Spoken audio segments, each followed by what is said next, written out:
What's up, YouTube?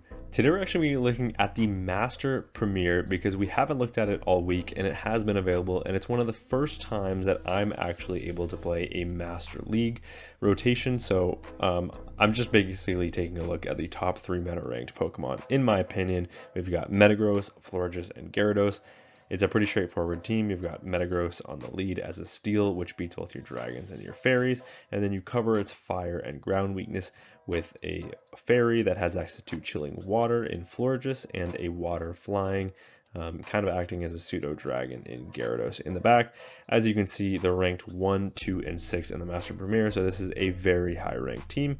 So without further ado, let's hop into the battles. Okay, into the first match, we've got Metagross into Gyarados. Now, this is actually a very bad lead because our charge moves are completely walled. However, their Dragon Breaths are resisted. So I'm going to go for 6 Shadow Claws and then catch onto the Florges, hoping that I get that Crunch Catch, and we do, and that is absolutely massive. In comes a Snorlax, but Snorlax can only go for Body Slams here at this pacing, so I can just let this go. Body Slam's not going to do all that much damage, and Licks, while they do some damage in the Master League, they do a lot less because every single Pokemon has more HP. I'm going to go straight Moonblast in this matchup because it looks like 2 of them might be enough to knock out. It's going to be close whether the Snorlax can hang on. Snorlax is a very bulky Pokemon in the Master League, so I'm going to go for the Moonblast here. I thought I could go for back-to-back Chilling Waters, but it wouldn't do that much damage. Moonblast does connect. It puts them at 1 HP, but the opponent is going to be able to maintain switch and pick up the knockout with a Body Slam. That said, I have put them in range where I can farm them down with the Gyarados, and in comes a Gyarados of their own. But now I have an energy lead, and their Gyarados is not aligned against my Metagross, so I'm in a very good position. They end up shielding the Crunch, so I'm going to shield right back, hoping my opponent does not go for the bait, and they don't. They full send the Crunch. I'm going to be continuously full sending these crunches because if I get that defense fall, that is going to be absolutely huge. And because we have that energy lead, we will always be able to outpace. The opponent lets that one go.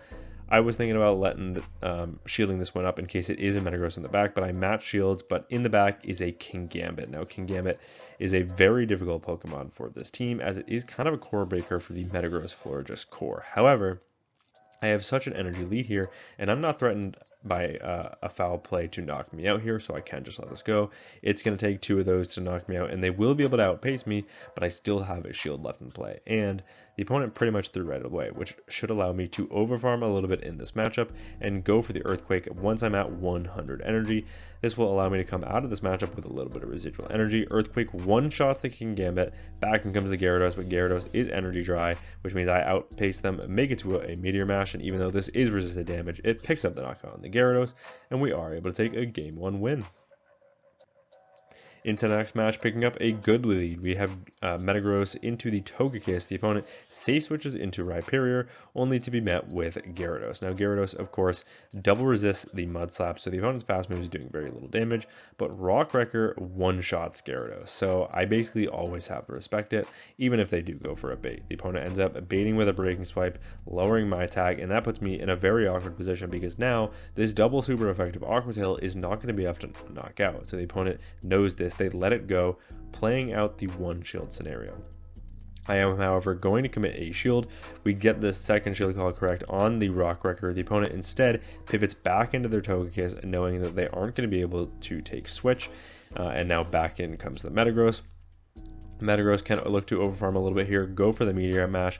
Meteor Mash will be enough to one-shot the Togekiss as it is super effective damage, and it does. Down goes the Togekiss, and if that Rhyperior comes back in, they're going to be hit with a Meteor Mash. But no, it is a Metagross of their own in the back, so I'm full sending the Earthquake, either picking up the knockout or grabbing that shield. We end up grabbing a shield, but now we can snipe with the Gyarados.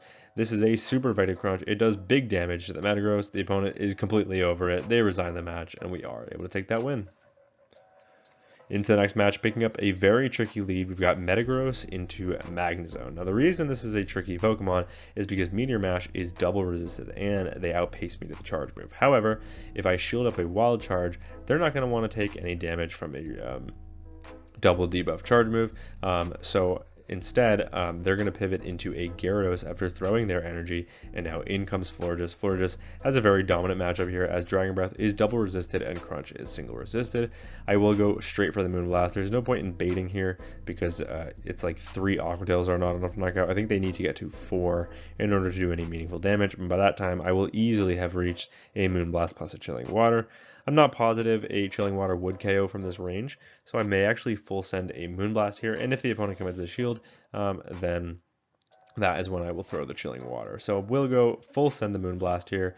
This will easily knock out the Gyarados unless they commit the shield. They do end up letting that go. Back in comes the Magnezone, but Magnezone will be hit with a neutral Chilling Water, which is good because this will lower my opponent's attack. That way I can potentially no shield a wild charge here. I will go for the Meteor Mash bait. The opponent does end up putting a shield up as they do have the charge move banked, and in the back is a Hydreigon. Now this is a very tricky Pokemon as well because they resist the Shadow Claws from the Metagross, and they completely wall the charge moves on the Gyarados.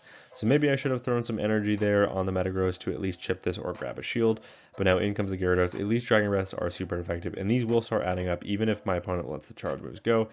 But back in comes the Magnezone. Magnezone will now be hit with an Aqua Tail, which is absolutely fantastic.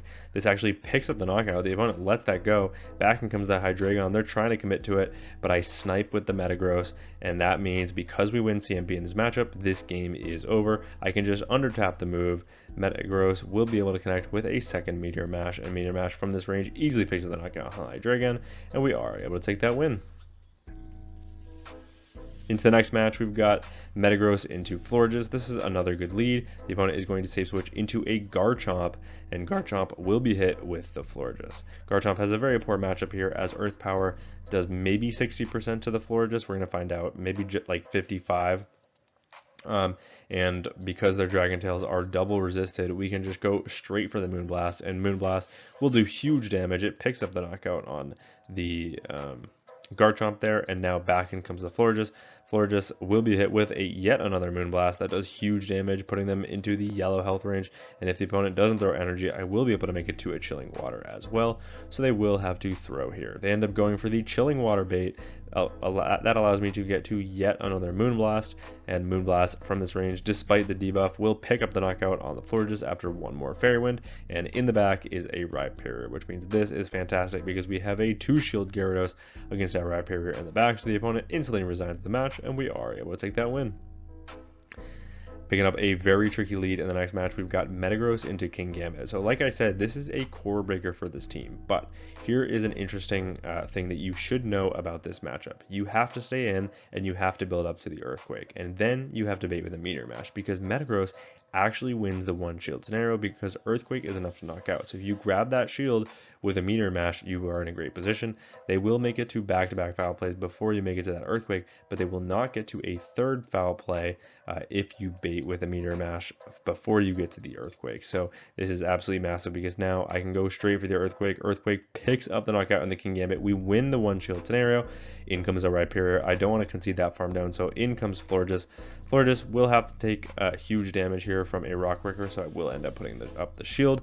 And now in comes a Magnezone in the back. So thank God we saved that Metagross because we need an Earthquake to connect on this Pokemon, because Florges and Gyarados have very tricky matchups against the Magnezone in the back. So I'm going to just start spamming out these Chilling Waters.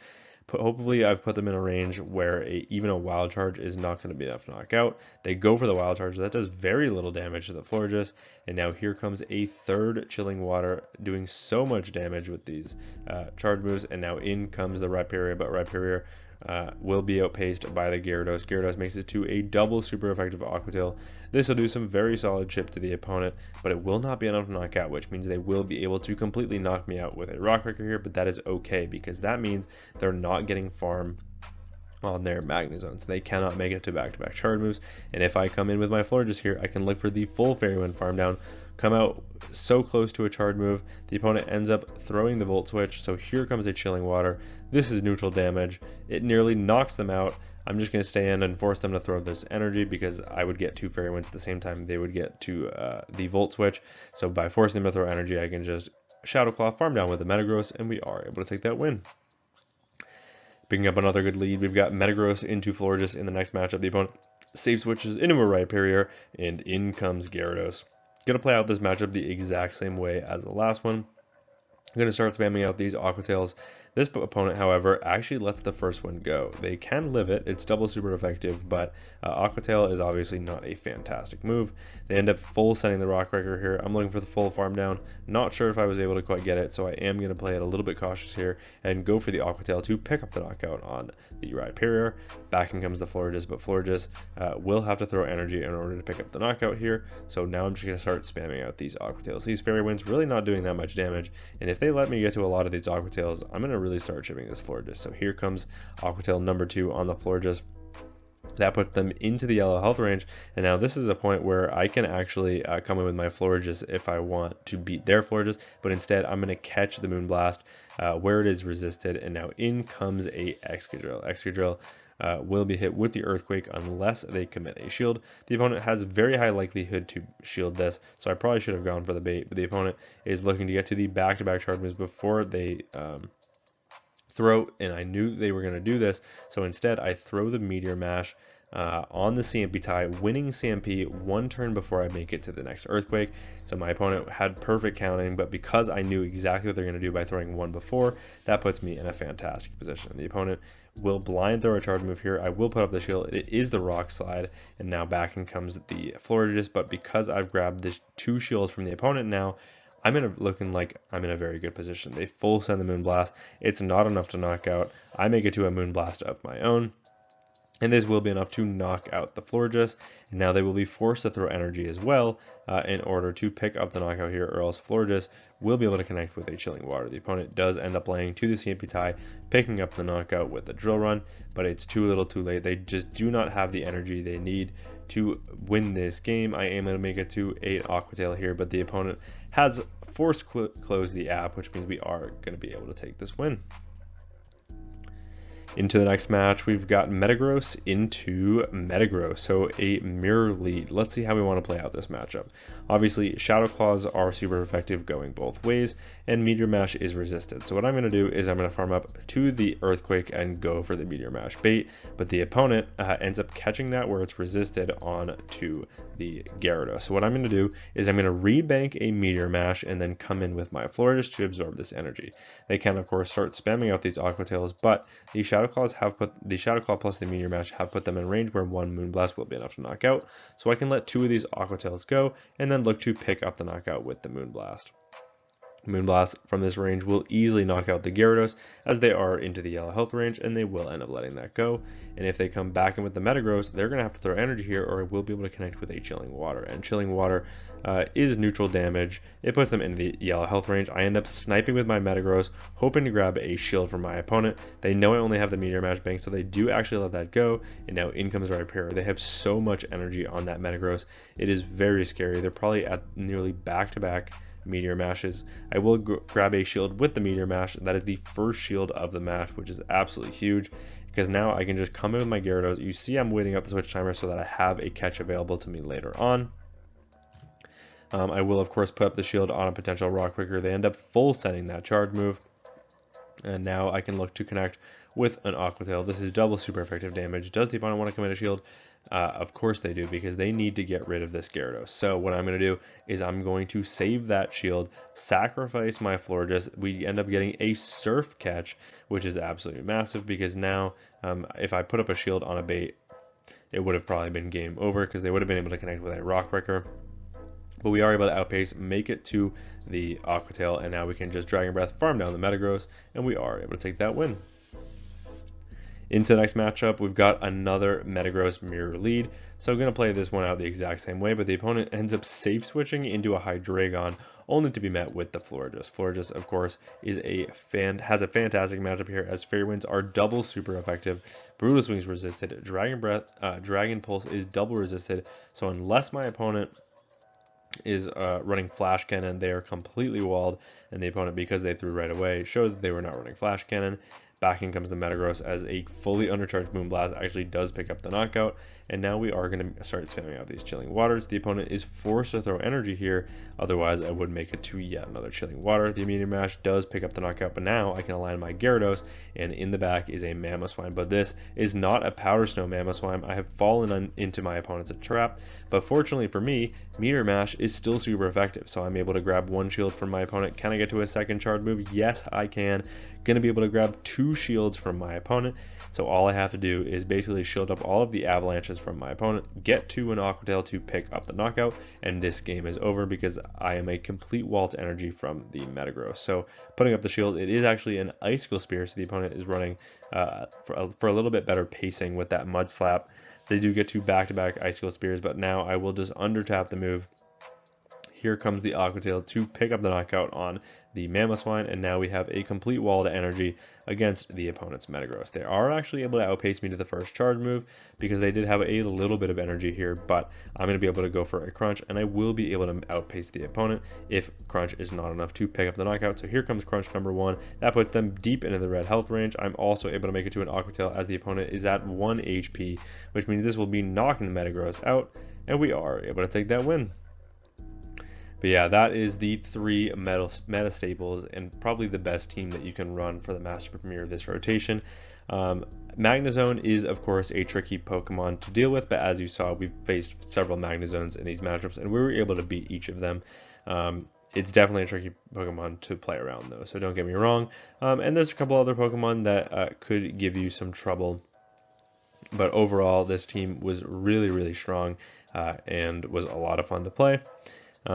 Before I wrap up this video, I do want to say thank you to the expert trainer members on this channel: Benny Hemlock, Dr. Reed Mustache, Sohan Patil, Eliana, Perry G, Blue Nation, Peter Rushworth, Alright 504, Chompus Clips, Sons of Code, as well as an extra special thank you to the legend trainer members on this channel: Andrew Pitten, Musachu, Noodleman, Speedster, Estros, Fast Eddie Boss, and CD Slaskus. Thank you all so much for watching, and until next time, peace!